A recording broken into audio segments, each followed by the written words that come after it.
Assalamu alaikum rahmatullahi wa barakatuh. Oh man, recovery in the raw. My journey through the 90-day sobriety challenge. Today is day 12.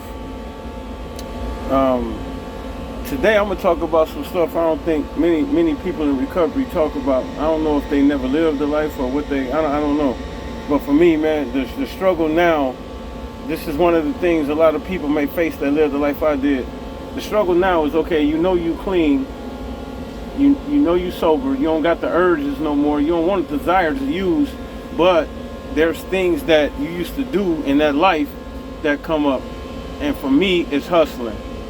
So now the struggle is the temptation, beating the temptation, or it ain't a self-made temptation, it's the thoughts. It's the thoughts that come up. The thoughts that come up to me is, alright, I'm clean, I'm sober, man, shit, I could sell some dope now, and that's one of the temptations that got me caught up in my earlier life. Like I get clean and sober and thinking I could sell dope, and you're around the dope so much it ain't gonna be long before you relapse or get a new charge and be back in prison. So that's one of the things I've been faced with this week, and it's just I made this channel to be honest. That's why it's called Recovery in the Raw. I ain't got nothing to hide from nobody. My PO, a judge, a lawyer, a cop, nobody. I ain't got nothing to hide from nobody no more. And I'm not doing nothing wrong, but I feel like it's helping me to admit to the world the struggles and things I'm going through, and maybe this will help somebody else. Like, I'm not the only one that's probably going through this, where you get clean and sober, you working a job, but the money you can make if you was to start selling the dope. Because a lot of us was not really dope dealers, but we'll make a hustle here and there with some dope in order to get more dope. Then the intention was to get high. So now the mind flips to, I ain't getting high no more. Shit, I can have a lot of money if I do this and that. But me, myself, I know in the end, that shit ain't worth it. It ain't worth it at all. I'm damn near 48 years old. I'll be 48 next month. And I did up to 12 years in prison. I'm not finna fuck my life up or risk going back to prison for nobody. Not to try to look cool, not to treat back in the street life, because that's the other part of it. That's why they say people, places, and things. It's like you see people say, hey man, I see you doing good, man. It's like you want to emphasize that, and you want to emphasize on that, and you want to be like, yeah, I can floss now. I'm finna go get this car and put it on some 22s or 24s or something. Or I'm finna put a bumping ass sound in my car. I'm finna get me some chains, some jewelry, or you know what I mean. And all that shit is still a mask you putting on. You ain't being yourself. You doing that shit to impress other people. How about you impress yourself? Well, this is what I'm telling myself. Fuck everybody else. I'm telling myself, why should I be living my life to impress a motherfucker who don't give a fuck about me? Don't give a shit about me. They don't give a fuck if I go to every time I've been to jail, motherfuckers don't accept my calls. Ain't nobody sent me no money. I got this one white dude who used to always call me to go get his dope. And I used to rip him off every now and then. And he'd be like, hey man, why you take my money? And I told him, I said, man, look here, man. If I get caught going to get this shit for you, you ain't gonna give a fuck about me. You ain't gonna send me a care package in jail. You ain't gonna even accept my damn phone call. You ain't gonna put money on my books. You a millionaire. This motherfucker own his own business. And he couldn't even bail me out for $200, but yet when he get to town, he'll call me and say, hey man, can you go get my dope? Not only that, he owns his own business. And I said, hey man, instead of asking me to go get your dope, won't you give me a job? Let me work for you. You know what I'm saying? Motherfucker never give me a job. And none of that. So that's the reality that'll kick in.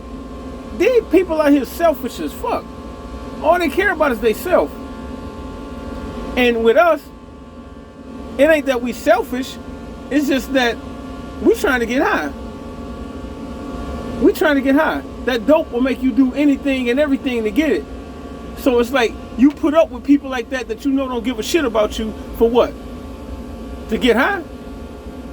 To get high? Come on, man. And that's why I call that. Like I said, that's why I call it recovery in the raw, the insanity of it all. some of the shit I did and some of the shit we doing, that shit was insanity. I'm going, this dude probably don't even like black people. In reality, the only thing a nigga good for him is to go get dope for him. I mean, only time he ever see a black man is to go get dope for him. And I'm not racist, I ain't none of that. My kids, damn near all my kids is half white or half Indian.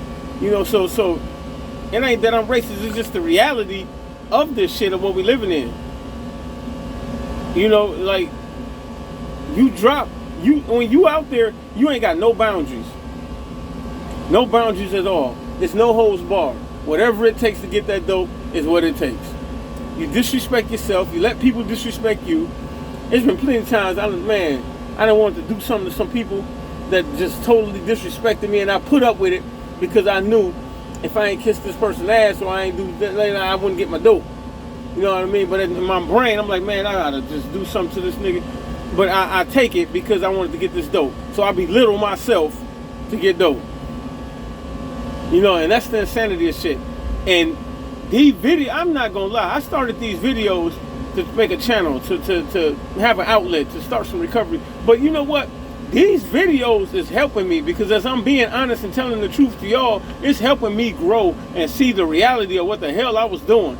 I don't know who the fuck I turned into or how I turned that way, but god damn, I'm so happy that God got me out of that. I am so damn happy God got me out of that. You know, and now